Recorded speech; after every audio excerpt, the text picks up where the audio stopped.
नमस्कार मित्रों, हमारे YouTube चैनल ज्योतिष जागरण में आपका स्वागत है। मित्रों, हम लोग इस चैनल के माध्यम से क्रमबद्ध तरीके से ज्योतिष का ज्ञान लेते जा रहे हैं। जो लोग ये वीडियो देख रहे हैं वो इससे पीछे का वीडियो देखें। 4-5 वीडियो फलित ज्योतिष के ऊपर बन चुका है हमारा। इस वीडियो में मित्रों हम लोग राशियों के त्रैगुण के रूप में विभाजन पे बात करेंगे कि त्रैगुण जो होता है उसके आधार पे राशियों का विभाजन कैसे है। मित्रों, हमारा प्रयास है एक कि हम सनातन संस्कृति को बढ़ावा दें। ज्योतिष शास्त्र का जो मैं अध्ययन कर रहा हूं, मेरे साथ जो लोग भी अध्ययन कर रहे हैं, उसमें से अगर एक व्यक्ति भी कुछ ज्योतिष सीख गया तो मैं सोचूंगा कि मेरा प्रयास सार्थक हो गया। वैसे मैं जानता हूं कि आज के समय में जो युवा हैं उनका झुकाव ज्योतिष शास्त्र की तरफ नहीं होगा।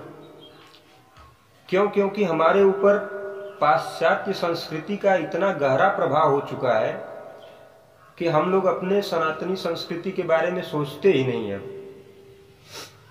जबकि ये पाश्चात्य संस्कृति जो है हमारे सनातनी संस्कृति की तुलना में कहीं भी नहीं ठहरती है।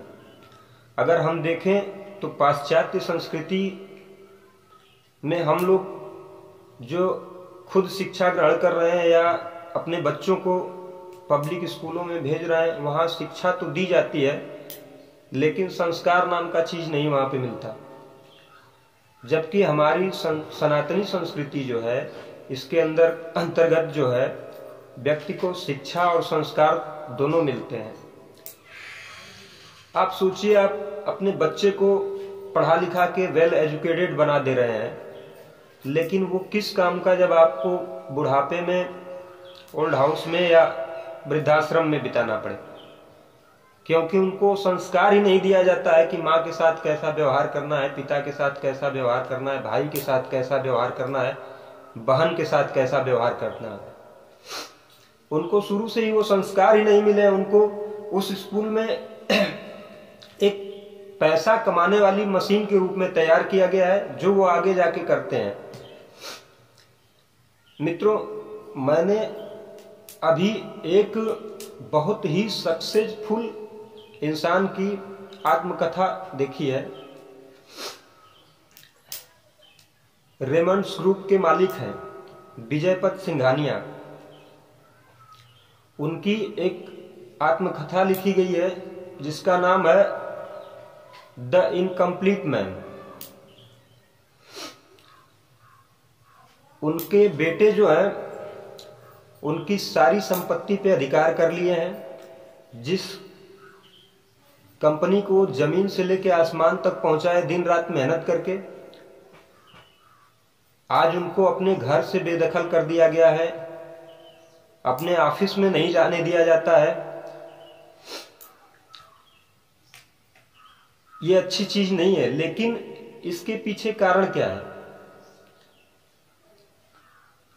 अपने बच्चों को बोर्डिंग स्कूल में पढ़ाए, विदेशों में पढ़ाए, बहुत हाई लेवल की शिक्षा दीक्षा दिलवाए, लेकिन उनके अंदर संस्कार का अभाव था।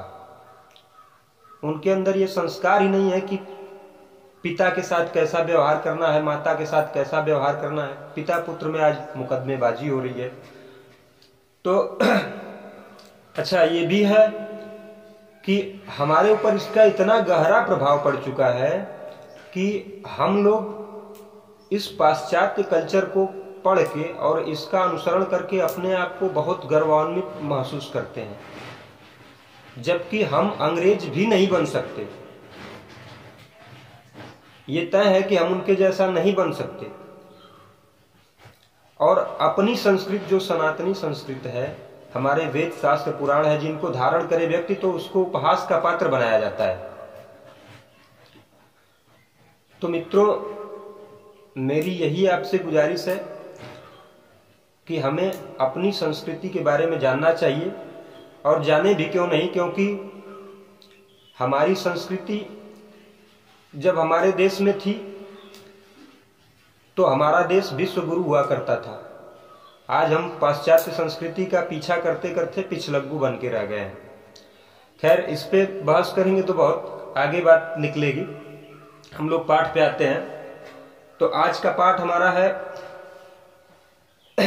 फलित ज्योतिष में 3 त्रैगुण जो होते हैं उनके आधार पे राशियों का विभाजन। मित्रों, हम सभी जानते हैं कि पूरे ब्रह्मांड में 3 गुण ही व्याप्त हैं, चौथे किसी गुण की बात नहीं होती है। सतोगुण, रजोगुण और तमोगुण, ये तीनों गुण व्यक्ति के अंदर मौजूद होते हैं। अब यह है कि इनको हम ज्योतिष के माध्यम से कैसे समझें। तो पहले जो सतोगुण हैं उनके बारे में जानते हैं। तो सूर्य, चंद्रमा और गुरु, इनकी राशियां जो होती हैं ये सतोगुण राशियां होती हैं। सूर्य की सिंह राशि, चंद्रमा की कर्क राशि और गुरु की धनु और मीन राशि। फिर उसके बाद रजोगुण। तो रजोगुण में मंगल और शुक्र की राशियां जो होती हैं ये रजोगुण राशियां होती हैं। मित्रों, एक बात का ध्यान दीजिएगा कि मैं राशियों की बात कर रहा हूं, ग्रहों की बात नहीं कर रहा हूं। हो सकता है ग्रह जो है, जो ग्रह इसमें रजोगुण के हैं वो सतोगुण में आ जाए। ये राशियों की बात हो रही है, ग्रहों की बात हम लोग आगे करेंगे। तो मंगल और शुक्र की राशियां जो होती हैं मेष और वृश्चिक, वृष और तुला, ये जो होती हैं ये रजोगुण की राशियां होती हैं। तमोगुण, तमोगुण का मतलब हो गया शनि और बुध, इन दोनों की राशियां जो होती हैं, बुध की मिथुन और कन्या, शनि की मकर और कुंभ, ये तमोगुण की राशियां होती हैं। मित्रों, हम सभी जानते हैं सतोगुण का मतलब होता है दुनिया की जो भी अच्छाई है, जो भी अच्छाई कह लीजिए, परोपकार हो गया, दूसरों की मदद करना हो गया, ईश्वर की भक्ति करना हो गया, भगवान पे विश्वास रखना हो गया, अपने धर्म सम्मत चलना, ये सब सतोगुण के अंदर आता है।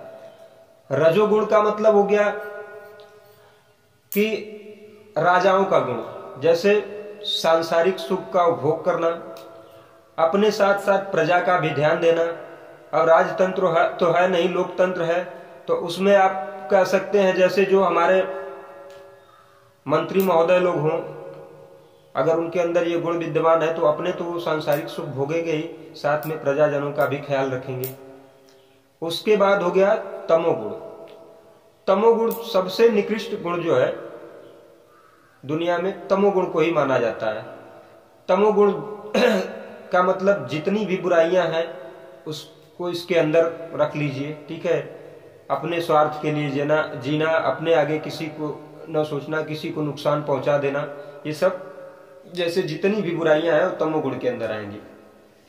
तो मित्रों, हम समझ सकते हैं सबसे पहले कि जिस जातक का जन्म सतोगुण में हुआ है उसके अंदर सतोगुण की अधिकता होगी, और जिस जातक का जन्म रजोगुण में हुआ है उसके अंदर रजोगुण की अधिकता होगी, और जिन जातक का जन्म तमोगुण की राशियों में हुआ है तो उनका तमोगुण की अधिकता होगी उनके जीवन में। मित्रों, मानव जीवन में कुछ गुण जो है मूल रूप से विद्यमान होते हैं,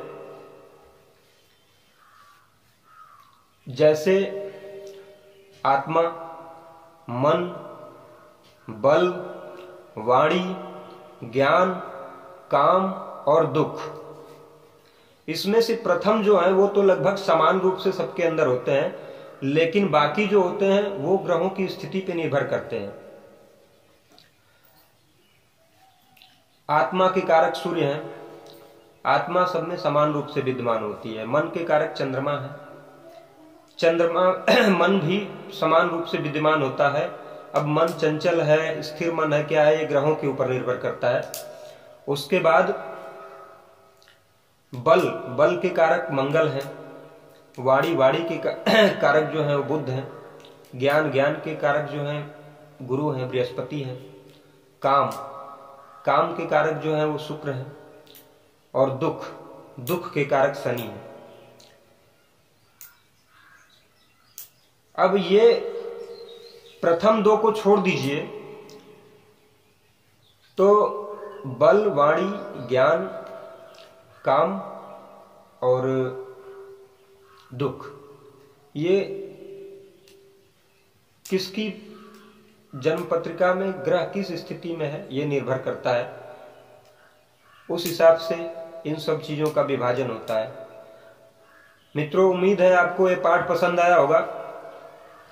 अगर आपको लगे कि मेरा पाठ अच्छा चल रहा है, हमको इसमें ज्ञानवर्धक चीजें मिल रही हैं, तो कृपया इस चैनल को सब्सक्राइब कीजिए, शेयर करिए ताकि लोगों तक भी ये बात पहुंचे। मित्रों, मेरा प्रयास यही है कि हम लोग अपने सनातन धर्म को समझें, सनातन धर्म से जुड़ी चीजों के बारे में जानें। ज्योतिष शास्त्र है जो इसको वेद का अंग कहा गया है, वेद का नेत्र कहा गया है। नेत्र वो चीज होता है जिससे हम हर चीज के बारे में अच्छा बुरा जानते हैं, तो हमको इसकी जानकारी होनी चाहिए। इसके लिए ये जरूरी नहीं है कि मैं ब्राह्मण हूं तो बस मैं पढ़ सकता हूं इसको, कोई और नहीं पढ़ सकता है।